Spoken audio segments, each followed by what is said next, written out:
Hey kids, it's Jurassic James and Jurassic Explains, looking at Kosmoceratops.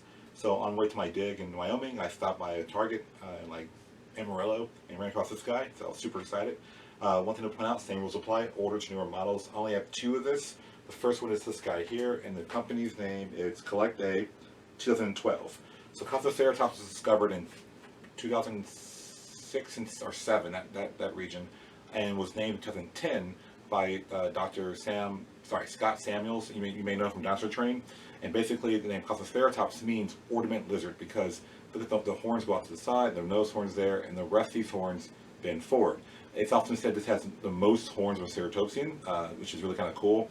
I will point out too that these little notches on the side of the head, those aren't actually full horns. That's why they're not classified that way. But as far as what makes it unique is that there are 10 horns on top, 2 go out to the side, and 8 bend down that way.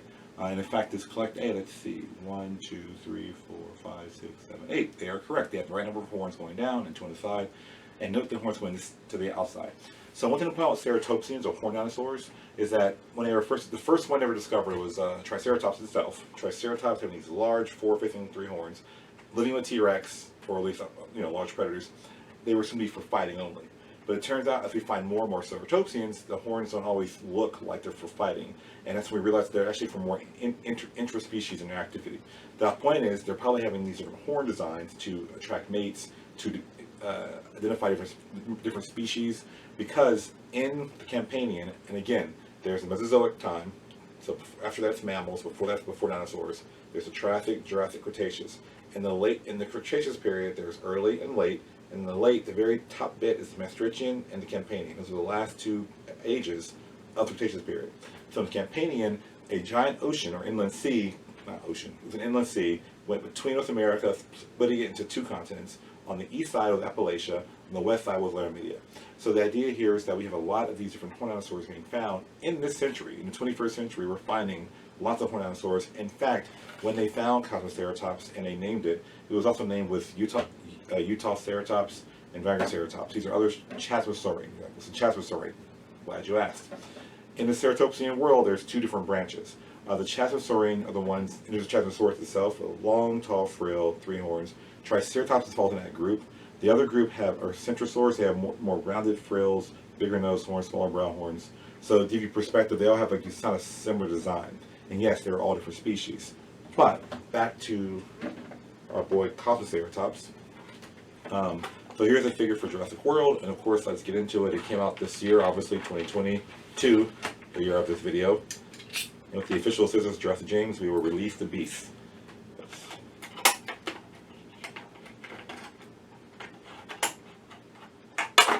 That was weird. So, let's receive and go. So first thing I want to point out looking at this animal is that it has, obviously to me this is like the best model of one out of 2.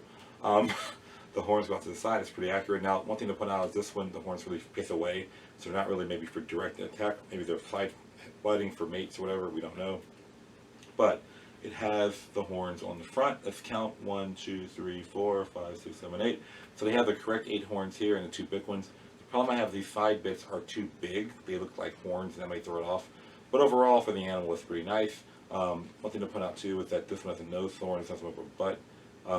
And then there's 2 little side cheek horns too. So as far as the forelimbs go, they both have 4 their legs have 4 toes on each foot, that's correct. This one has 4 fingers, this one has 5 fingers.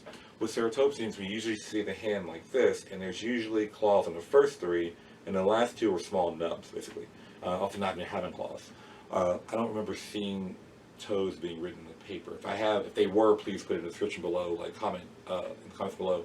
But overall, you're looking at this animal, and just like any Jurassic World figure, it has the DNA code right there on the side. The gimmick is you put the tail down, the head goes up. Yay. As far as the Jurassic World line goes, like I said, it's interesting that I think I heard when the line began, they were trying to do more all to scale. We do know that Kosmoceratops lives side by side with Utaceratops, the Utaceratops being very popular in the Jurassic World line now, and then the other one that was living side by side with was the Utaceratops.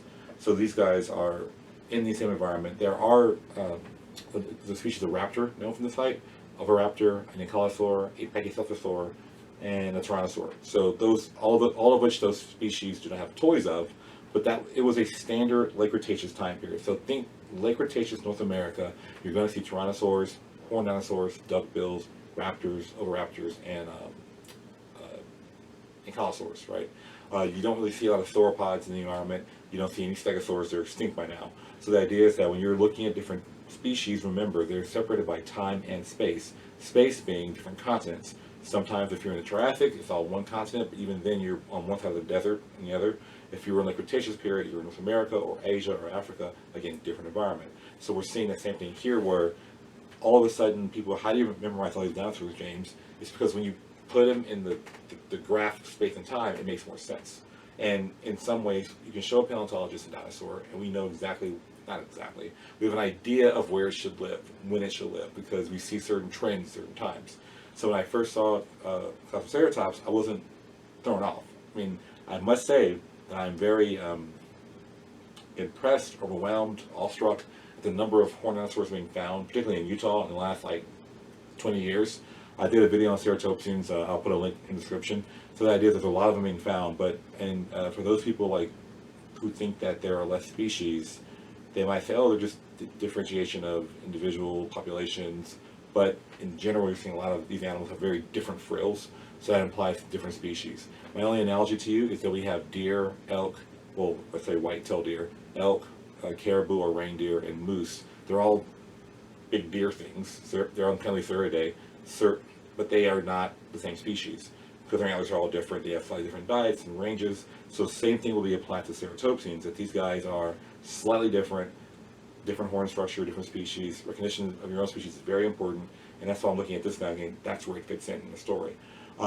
Again, a lot more to the story than this, but given that I only have 2 members of this one species, they're pretty decent figures. I'm looking, given the popularity of this animal, it's a newer species. I know for many of you, being found or named in 2010, having a toy, 1 or 2 is kind of weird, but trust me, if you're going to see more and more over time, because anything that's really cool looking or different looking is going to stand out, right? So I'm pretty sure we'll see more of these. In fact, this one, I mean, I'm not surprised to collect they always make a lot of different figures, different models. But the fact that Jurassic World's making one, that's saying, okay, the pop culture world is saying this exists, we should put more of it. So I'll bet my bottom dollar to see more of these guys in the stores, more online, and so on and so forth. With that being said, thank you for tuning in. This is Jurassic James. And again, YouTube tells me to ask you this. Please share, subscribe, like, all the things. There's boxes around my head or somewhere. Like, hit one, make them happy. Oh, and like, and comment. I like comments. That's just fun to read comments. All right, thank you very much. I'll see you guys later.